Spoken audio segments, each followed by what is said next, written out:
Assalamualaikum warahmatullahi wabarakatuh.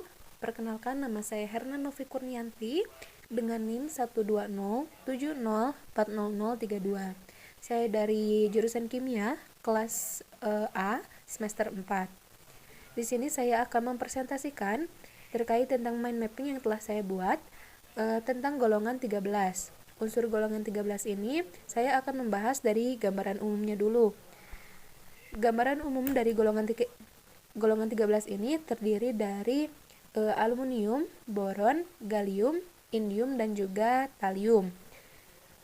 Nah, golongan 13 ini memiliki titik didih yang cenderung menurun dengan naiknya nomor atom. Hal ini disebabkan oleh perbedaan organisasi struktur dari masing-masing unsur. Yang kedua, golongan 13 ini memiliki bentuk senyawa dengan tingkat oksidasinya plus 3.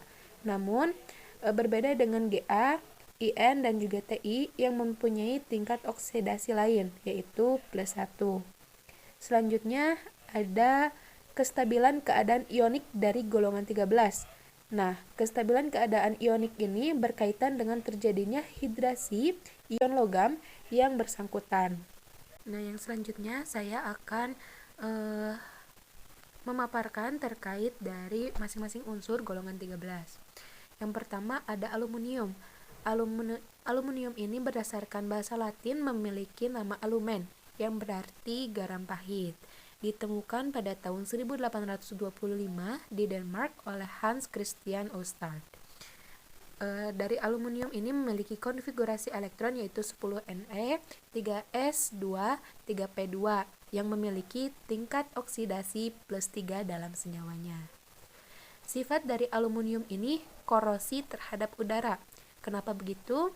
Karena reaksi antara logam aluminium dengan oksigen menghasilkan oksidan aluminium oksida yang membungkus permukaan logam sehingga tidak terjadi reaksi lanjut. Nah, hal ini pun dipengaruhi oleh jari-jari ionik, yaitu sebesar 124 pm. Nah, jari-jari ini berakibat pada kemasan permukaan hamper tidak terpenuhi, karena jari-jari ion aluminium tempat menempati rongga-rongga struktur permukaan oksida. Selanjutnya, kegunaan dari aluminium. Aluminium ini banyak digunakan dalam industri rumah tangga, misalnya seperti peralatan masak ataupun peralatan dapur. Dalam industri makanan pun aluminium digunakan pembungkus makanan, ada kaleng minuman dan juga pembungkus pasta gigi. Selain itu, di bahan bangunan seperti mebel, pintu, jendela banyak yang menggunakan aluminium juga. Yang terakhir di industri pesawat terbang dan juga kapal mobil. Nah, yang kedua sebagai afinitas. Afinitas di sini sebagai daya gabungan yang sangat kuat dengan oksigen yang digunakan dalam kehidupan ini seperti pengelasan. Selanjutnya ada sebagai penjernih air atau yang biasa kita kenal itu tawas yang dicampur dengan air kapur CaOH2 dengan persamaan yang berakhir menjadi gelatin yang mampu menyerap kotoran dan zarah bakteri untuk dibawa mengendap ke dasar tempat air sehingga diperoleh air yang jernih. Selanjutnya yaitu sebagai bahan pemadam kebakaran. Nah, bahan pemadam kebakaran ini berupa larutan aluminium sulfat dan larutan NaHCO3. Jika kedua larutan ini bercampur, maka terjadilah reaksi ambasa. Larutan garam aluminium sulfat bersifat asam, yang artinya hidrolisis garam ini menghasilkan endapan AlOH3 dan ion H3O+, yang membawa sifat asam tentunya. Ion ini selanjutnya bereaksi dengan HCO3- sehingga terjadi dekomposisi yang menghasilkan gas CO2 yang biasa digunakan dalam bahan pemadam kebakaran. Unsur selanjutnya yang ada di golongan 13 itu yaitu boron. Boron ini ditemukan pada tahun 1909 di Amerika oleh Yehezkel Wantraud melalui reduksi Born-Halyda. Boron ini termasuk semilogam dan tidak terdapat bebas di alam, hanya sekitar ada 0,0003%. Sifat dari boron ini ada sifat kimia dan juga sifat fisikanya. Yang saya cantumkan yaitu ada termasuk metaloid atau yang semi logam. Yang kedua, boron ini memiliki sifat konduktor terhadap listrik dan juga memiliki struktur kristal tetrahedral dan rhombahedra. Kegunaan dari boron ini sebagai magnet Nib yang ada pada komputer, telepon, peralatan medis, adapun dari mainan, motor, dan turbin angin. Selanjutnya kegunaannya ada mengendalikan reaksi nuklir. Digunakannya itu sebagai penyerap neutron yang baik.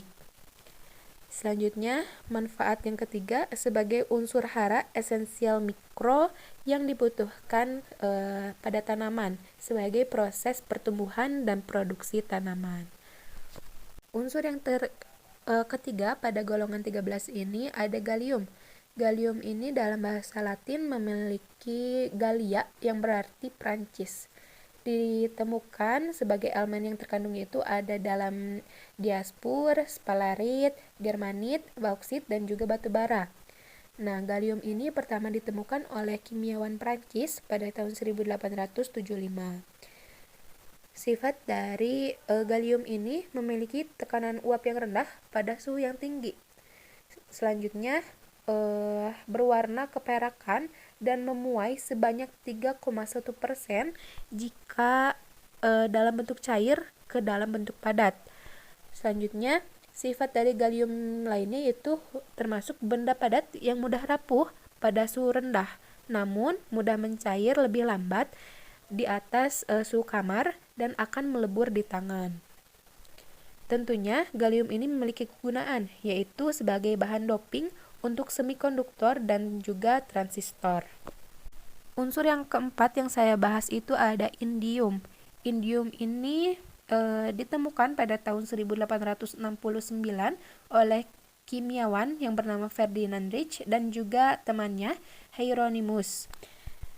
Nah, sifat dari indium ini memiliki logam yang berwarna perak, terus tetap cair pada suhu yang lebar, kemudian dalam senyawanya dalam keadaan oksidasi 3.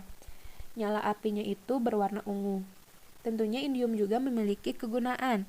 Yang pertama yaitu sebagai non-toksik merkuri dalam beberapa aplikasi. Selanjutnya sebagai transistor dan juga pelapis kaca. Cukup sekian mind mapping yang saya buat dan saya presentasikan. Mohon maaf atas segala kekurangan. Wassalamualaikum warahmatullahi wabarakatuh.